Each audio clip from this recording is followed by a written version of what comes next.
Well, Mr. Speaker, let's test that, because as Chancellor, the Prime Minister slashed universal credit and presided over the worst levels. Well, you know, for the hard of hearing on the Tory side, I might remind them that universal credit was cut by £20 a week and presided over the worst levels of poverty in North West Europe. So I hope that he has learned from his mistakes and guarantees that benefits will rise in line with inflation.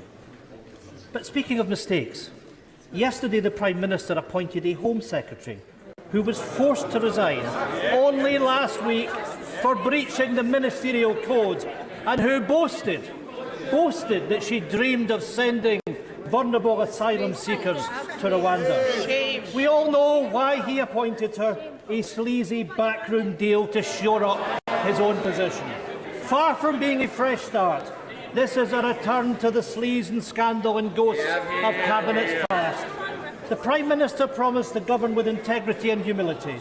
So if he has an ounce of either, will he admit his mistake and sack the Home Secretary without the delay?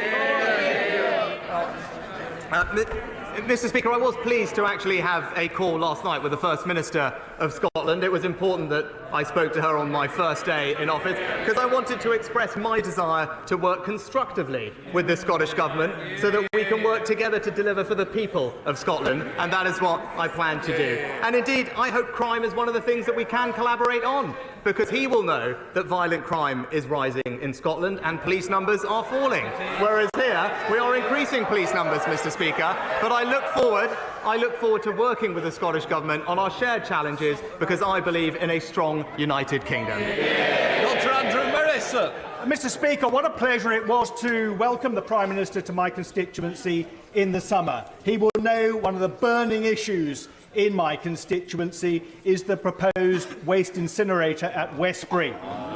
With the government rightly reviewing its air quality targets, can I ask my right honourable friend to signal his intent to continue promoting public health, net zero and the environment by placing a moratorium on any more unwanted, unnecessary, toxic waste burners? Prime Minister. I can tell my honourable friend, I know he's been a vociferous campaigner on this issue, as I learnt over the summer. He'll know that local authorities determine these issues, but also to reassure him that all large incinerators in England must comply with strict emission limits and only receive permits if plants don't cause any damage to human health. And hopefully that is reassuring for him. Caroline Lucas. Thank you very much, Mr. Speaker.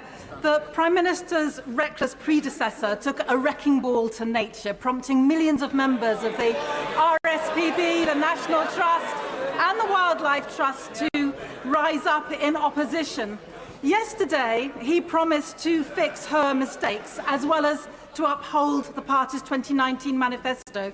So if he is a man of his word, will he start by reversing the green light she gave to fracking, since it's categorically not been shown to be safe, and instead maintain the moratorium that was pledged in that very manifesto that he has promised to uphold?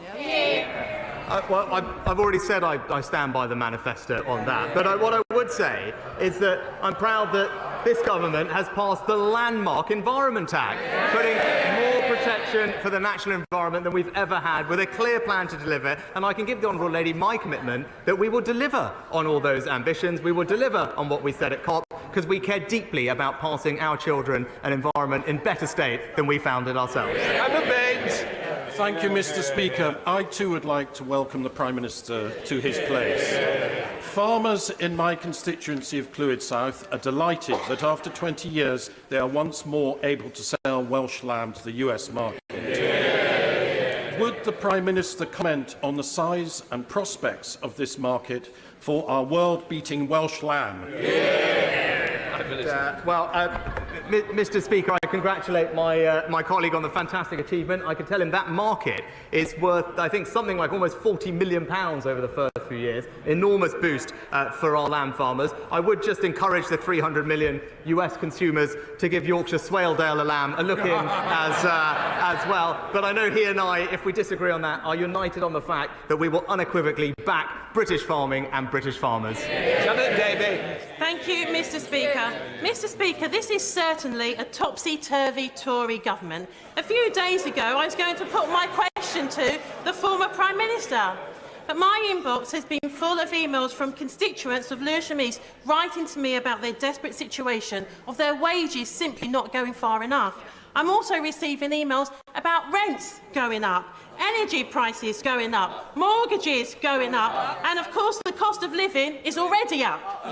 This week, my constituents are writing to me demanding a general election, and I absolutely agree with them. So can the Prime Minister tell me and my constituents when there will be a general election? Mr. Speaker, we've already addressed that, but I would say, as I said in the summer, I said inflation is indeed the enemy. It makes everyone poorer, it erodes savings, and that's why it will be a priority of our government to grip and reduce inflation and provide support to those who need it, as we do. Thank you, Mr. Speaker. This autumn, I'm launching my campaign to extend the Chilterns area of natural beauty across thousands of acres of sea beauty, chalk streams and valuable habitats that happen to surround the wonderful town of Hitchin in my constituency. Would the Prime Minister join me in celebrating areas protected by AONB status and indeed support my campaign to potentially extend them in rural Hertfordshire? Well, I thank my honourable friend, because I know this is a matter of great importance to him and his constituents, and he's right to highlight the benefit that natural parks and AONBs can bring to our lives and our well-being. I understand actually that Natural England is considering an extension of the Chilterns area of outstanding natural beauty, and I know my honourable friend will be vigorously taking up his campaign with them. Richard Bargan. Thank you, Mr. Speaker, and I welcome the Prime Minister to his place. A nurse would have to work over 20,000 years in order to match the vast wealth of this Prime Minister. The Prime Minister knows only too well that the super-rich could easily afford to pay more in taxes. So rather than announce a new wave of cuts and austerity, wouldn't it be fairer for the Prime Minister to introduce wealth taxes on the very richest in our society? Well, Mr. Speaker, we will always support our hard-working nurses, and that's why, as Chancellor, we reintroduced the nurses' bursary and provided more training and introduced actually very strong pay increases. But as I committed to previously, as we approach the difficult decisions that confront us, we will do so in a way that is fair and is compassionate, because those are our values, and that's what we will deliver. Thank you, Mr. Speaker. I welcome my right honourable friend's determination to be straight with people about the challenges we face as a country. Last week, the Care Quality Commission State of Care report on state of care in England showed our health system in gridlock. And I hear the same from my constituents, struggling to see a GP or waiting for treatment. So can I urge him to make unblocking the NHS a priority for him and his health secretary? My honourable friend knows this subject obviously very well from her own experience, and I thank her for the work she did previously in the department. She's absolutely right about the challenge that confronts us. It's why we've put billions of pounds into busting the backlogs and the elective recovery fund, and are delivering funding and staffing to do that. But I look forward to working with her to deliver what we said in our manifesto, and that is a far stronger NHS. Alan Smith. Thank you, Mr. Speaker. I'd add my own congratulations to the Prime Minister on his appointment. We might not agree on everything, but I think we can all agree a more diverse politics can only be to the good. Now, we in these benches believe that Scotland's best future is independence in Europe.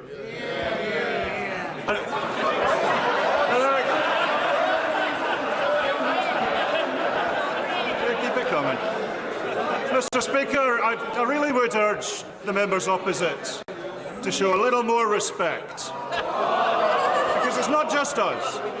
It's not just us. It's not just the SNP. And I will not be shouted down. It's not just the SNP. On the last opinion poll, 72% of the people of Scotland want back into the European Union. So if the Prime Minister is to maintain any credibility in the eyes of the people of Scotland, how long does he think he can deny Scotland's democracy? Prime Minister. Mr. Speaker, I thank the honourable gentleman for his kind words. I mean, he talked about respect. I would gently urge him to respect the result of the referendum we had on this topic. But whilst we will disagree on that issue, I can tell him that I do remain committed to working constructively in partnership with the Scottish Government to deliver for the people of Scotland. Mark Eastwood. Thank you, Mr. Speaker. Last week I visited worried Year 3 and 6 pupils to hear their suggestions to tackle road safety, following a number of serious road accidents outside Boothroyd Academy in Dewsbury. They suggested the council should do more to help, that their parents should walk them to school to reduce traffic, and that commuters should slow down. Would my right honourable friend agree with me and with them that we all have a part to play in ensuring road safety outside our schools? Can I say to my honourable friend, I think it's fantastic that he's engaging with his younger constituents at Boothroyd Academy on such an important issue, and I know they will welcome his commitment to supporting them. And I agree with him. There are various things we can do. There's an updated highway code which strengthens pedestrian access. Local authorities can introduce lower speed limits, and we're increasing the number of school streets which restrict motorised traffic at busy times. And I look forward to hearing progress on this issue from him. Stephen Kinnock. Thank you, Mr. Speaker. Yesterday, the Prime Minister stood on the steps of Downing Street and said that he wanted to restore trust.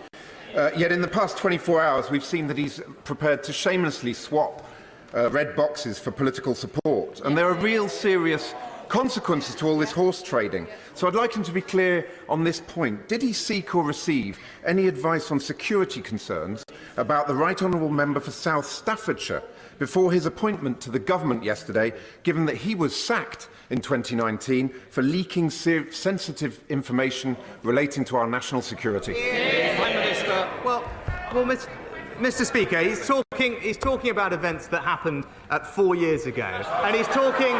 Well, he's right that he raised the topic of national security, because members opposite 4 years ago were busily supporting the member for Islington North, who wanted to abolish the nuclear deterrent, who wanted to leave NATO, and who wanted to scrap our armed forces.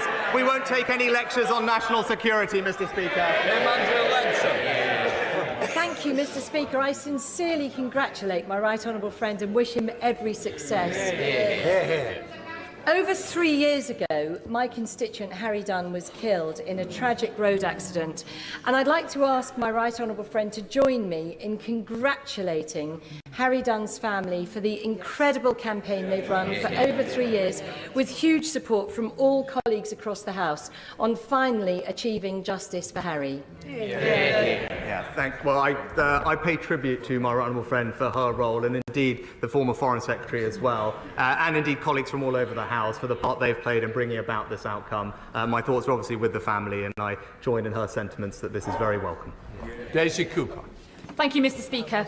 West Hertfordshire Hospital Trust in my area is still hoping to receive funds from the new hospitals programme, the same programme that is supposed to deliver the government's so-called 40 new hospitals. There's been a lot of speculation that the new Prime Minister and his Chancellor might seek to cut infrastructure projects. So can the Prime Minister confirm to me that my local hospital trust, as well as all of the other local hospital trusts that are set to benefit from the new hospitals programme, will in fact get that money? Yes or no?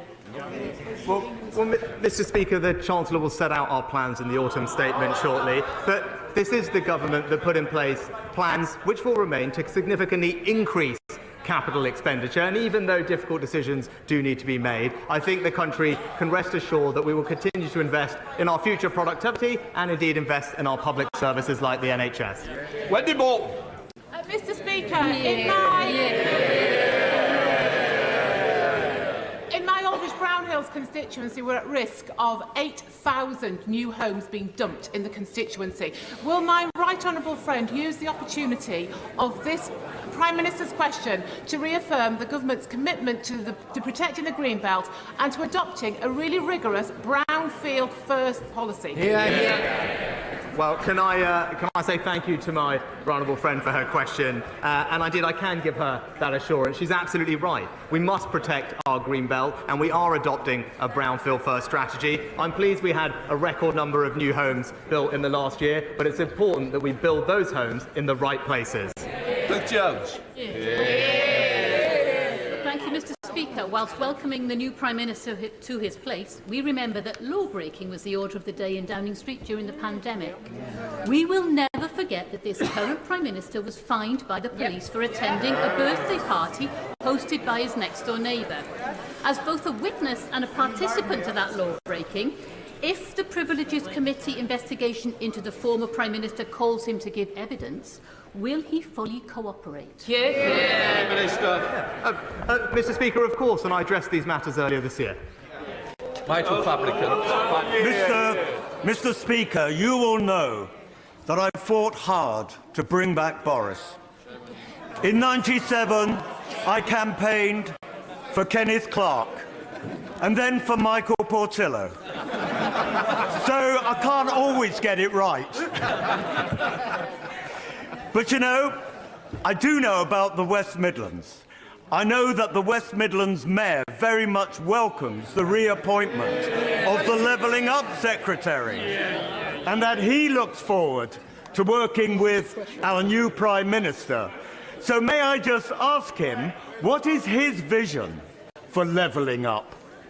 Well, I thank my honourable friend for the question, and what I can say is our desire is to ensure that people, wherever they live in our fantastic country, have enormous pride in the place they call home and every opportunity to succeed. And you know what? It is the fantastic Mayor Andy Street who is delivering that for his constituents in the West Midlands. That completes questions.